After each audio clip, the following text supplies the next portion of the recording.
Insiden yang memalukan diduga dilakukan oleh oknum politisi yang terjadi di gedung DPRD Kota Lubuk Linggau.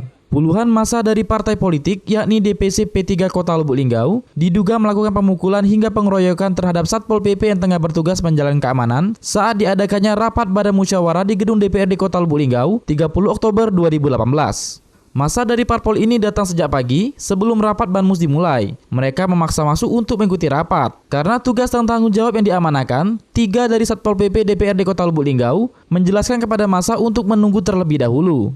Massa yang tak sabar ini memaksa masuk dari pintu belakang dengan mencoba menghancurkan pintu dengan batu besar. Namun sayang, pintu terbuat dari besi baja kokoh yang tidak dapat mereka lalui. Sekitar jam 2 siang, puluhan massa memaksa masuk melalui pintu depan yang dijaga petugas sehingga terjadilah pemukulan hingga pengeroyokan terhadap Satpol PP yang bertugas. Akibatnya, seorang Satpol PP dilarikan ke rumah sakit untuk mendapatkan perawatan medis. Disampaikan Sekwan DPRD Kota Lubuk Linggau, Pak Jarudin, dirinya membenarkan adanya kejadian tersebut. Namun sayang, kronologi detail ia tidak tahu pasti. Karena saat kejadian, ia bersama anggota DPR sedang rapat Banmus. Dan untuk Satpol PP, dirinya mengakui memang ditugaskan untuk menjaga keamanan. Nah, jadi kalau untuk kronologi kejadiannya kita tidak tahu persis. Karena kita masih rapat di Banmus di Kucukan, di rombongan Pak Ketua, rombongan Dewan Banmus kan, termasuk Abang. Nah, lah sudah kejadian baru kami tahu. Nah, bahwa itu sudah diantar oleh syukur alhamdulillah waktu itu ada anggota dari Polsek. Nah, ada anggota Polsek sehingga diamankan Polsek yang bersangkutan Pales dengan Ruli kalau salah waktu itu katanya. Bawa ke Polsek langsung divisum ke Kesmas langsung dibawa ke Polsek kan pengaduan itu. Nah, kami baru tahu itu. Jadi tidak tahu persis kami yang kejadian itu. Tapi untuk masalah ini ya aku juga barusan dari rumah sakit kan, keluarganya kan setiap hari rumah sakit. Ya, kita masih fokus untuk kesehatan Paris itu. Dan sekarang kan masih karena sakit kan, jadi belum ada untuk tindakan ini dan itu. Ya, kalau secara hukum kalau ya misalnya ya silakan kan kita tidak itu. Tapi dari keluarga tadi sudah menyampaikan memang kita belum berani bicara masalah damai, masalah tindak lanjut yang lain-lainnya.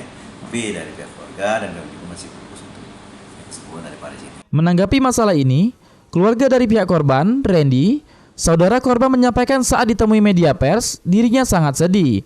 Lantaran adiknya menjadi korban saat bertugas, sedangkan pelakunya orang-orang pintar yang mengerti akan hukum dan prosedur yang berlaku. Kasus ini telah dilaporkan kepada pihak kepolisian untuk diusut tuntas hingga selesai. Pihak keluarga berharap Sekretariat DPRD Kota Lubuk Linggau dan Kepala Satpol PP Kota Lubuk Linggau untuk membantu segala proses yang terjadi dengan adiknya.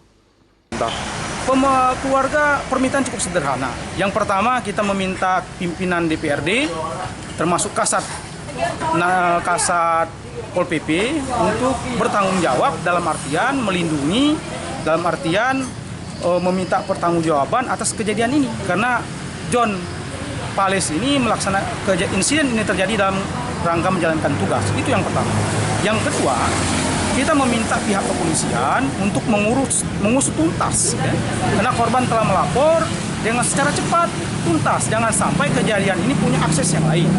Dan yang ketiga, kami atas masyarakat Muratara mengecam keras tindakan kekerasan yang dilakukan oleh politisi ini, yang pimpinan parpol yang berbasis Islam, yang tidak mencerminkan nilai-nilai politik, yang tidak layak dijadikan panutan dalam konteks sebagai tokoh politik. Seperti itu kira-kira permintaan daripada keluarga. Setelah usai kejadian tersebut, keadaan gedung DPRD Kota Lubuk Linggau dibantu oleh Polres Lubuk Linggau mengantisipasi terjadinya kembali insiden memalukan tersebut. Setidaknya ada puluhan polisi memakai seragam lengkap dan sebagian berpakaian preman. Dian Hardianto, Silambari TV.